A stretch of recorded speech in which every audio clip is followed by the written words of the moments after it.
আমি জিমিনকে দেখেছিলাম, ওকে দেখলাম আমি ভিতর থেকে বাইর হচ্ছে, অনেক সুন্দর হ্যান্ডসাম, মানে এত সুন্দর বলার বাহিরে। আপনারা দেখলে ওর থেকে, মানে ওর দিকে একবার যদি তাকান, মানে চোখ ফিরে আনতে মন চাবে না, এরকম সুন্দর। আর আমরা ছেলেরা যা দেখি যে একটা মেয়ে অনেক সুন্দর, তো ওইরকম আপনাদের কাছে ফিল হবে, কিন্তু সুন্দরের থেকে যেটা সুন্দর হয় ওইরকম সুন্দর আমার সামনে যখন দেখলাম, মানে আমি কি বলবো, আমি কি বলার ভাষা হারিয়ে ফেলছি।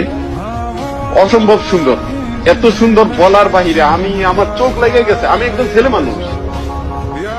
মানুষ, ও একজন ছেলে, আমার চোখ লেগে গেছে যে ও এত সুন্দর কেন হয় মানুষ। সুবহানাল্লাহ, আল্লাহ ওনাকে ভালোভাবে সৃষ্টি করেছে।